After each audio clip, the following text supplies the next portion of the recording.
I mean, I think we just haven't put together a four-quarter game. We've had some really good stretches, I think, in that stretch, but just not 4 quarters of football way too many times. Tonight we had a couple good quarters and a couple of stinkers.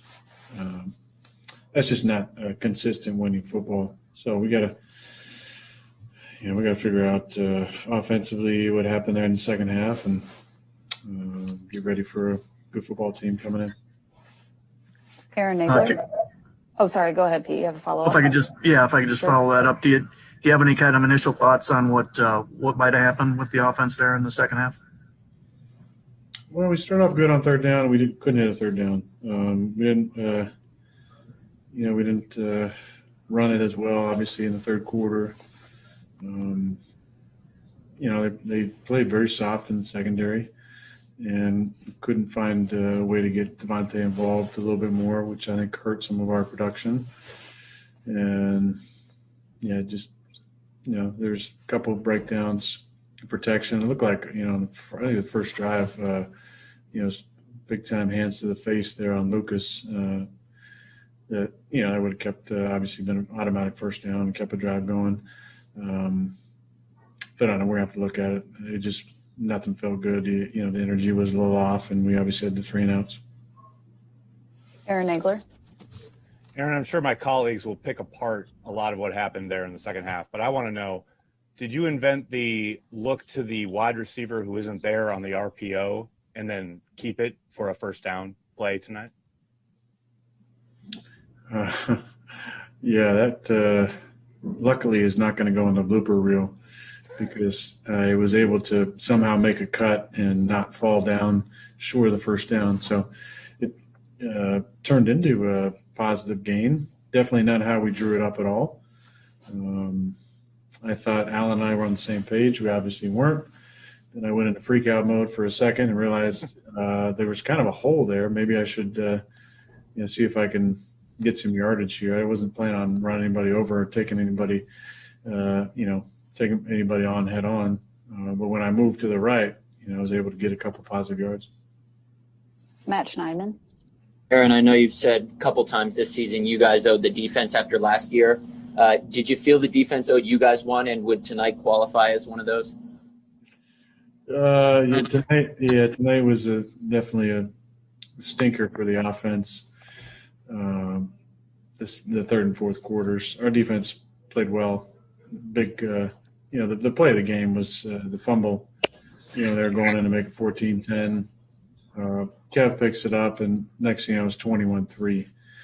I'm not a big believer in teams lightening up or losing focus. This comes down to execution, and we didn't execute starting the second half, and that's why they got back in the game. Mute yourself. That's what I'm thinking. Jason Wilde. Aaron, you kind of answered my question before I could ask it, because there is always that assumption of, you let your foot off the gas or whatever when something like this happens. So if it is execution, why did you struggle so much to execute after you looked like you guys were executing perfectly on those first 3 drives? Yeah, I'm not sure. I think we need to go back and look at it. Even though we were obviously very efficient running the football, we need to keep finding ways to get Devontae involved, because he's such a difference maker. And he didn't feel like we were able to get him involved a whole lot tonight. Now, obviously, they really didn't give him a lot of single coverage, maybe 1 or 2 plays the entire game. But we got to keep finding ways to get him the ball because he's just so dynamic. And we'll look at all of it. It is frustrating, but we're 11-3. We won the game. That's a good problem to have. We just know that type of football in the second half, not going to get it done in the playoffs. That's where we're going. That's the trajectory that we're on. We're going to at least host a home playoff game. We win these next 2, we're going to be the 1 seed. So we need to play better these next 2 weeks. Ryan Wood. Aaron, you mentioned the defense. Is this a confidence-building night for that side of the ball, specifically with what it did in the red zone? I mean, is this the type of night where you can build on and kind of come together both sides of the ball with what they did? Yeah, I think so. I mean, I think they were 1 for 5 in the red zone. That's winning football right there.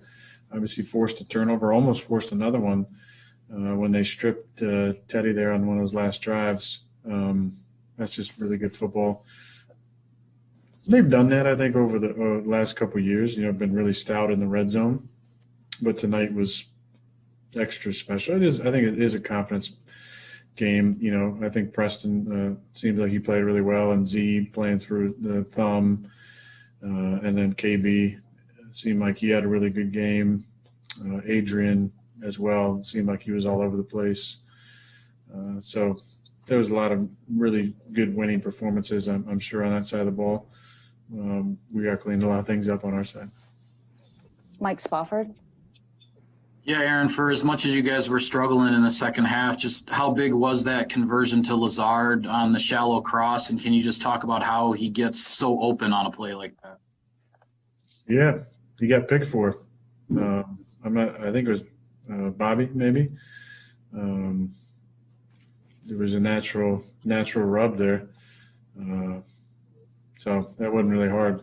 I just tried to put it out there in front of him. And then the lizard was trying to jump over a guy who wasn't going low at him. But, yeah, that was an important play. And then Mason obviously drilling the big kick, staying perfect. Can't say enough good things about that guy. Rob Domofsky. Hey, Aaron, even on some of those drives that obviously didn't result in any points, you did get some decent runs from Aaron, start a few of those. When things aren't maybe in rhythm in the passing game, is that something you can rely on, especially if you have a lead where getting Jones, going like he was? Yeah, I mean, I think he was going most of the night. I mean, we did a really nice job around the ball. We just, we didn't protect it as well as we have in the past.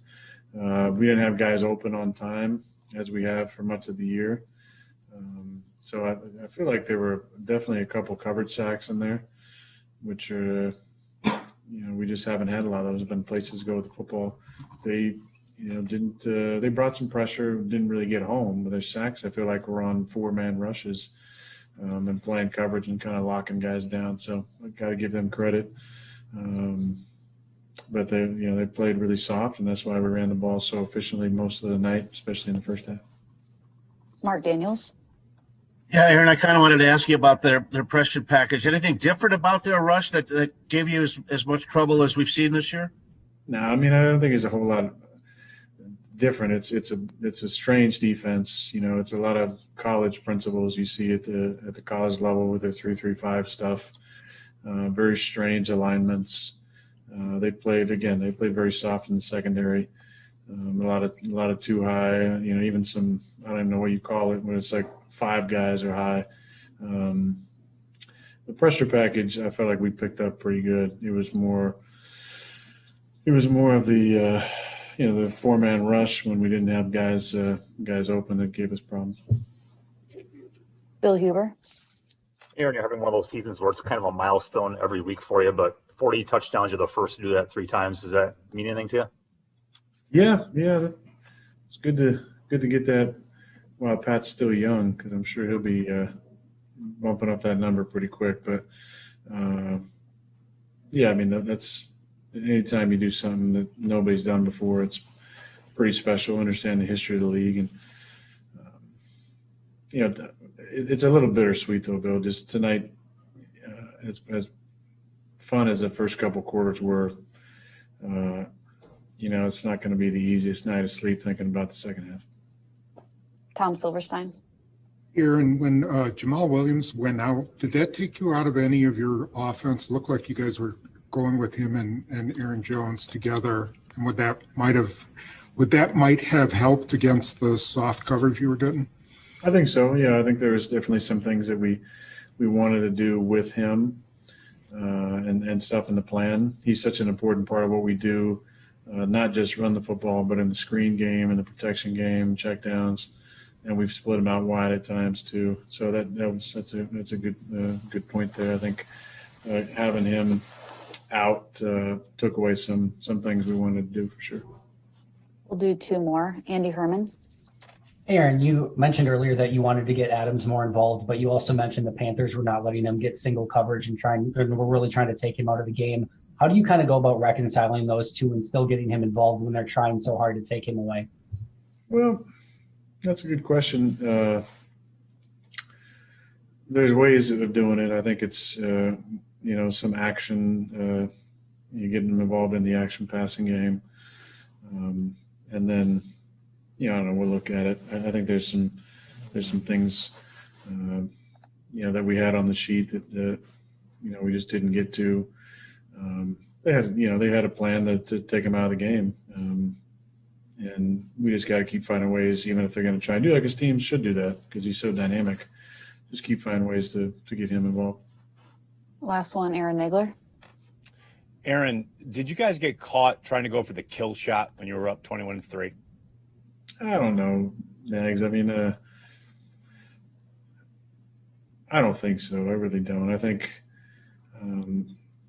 again, I don't think it was complacency or anything. It was just we had a couple crappy drives. They got a little momentum on defense, and we just couldn't really get anything going in the second half. We had one, halfway decent drive.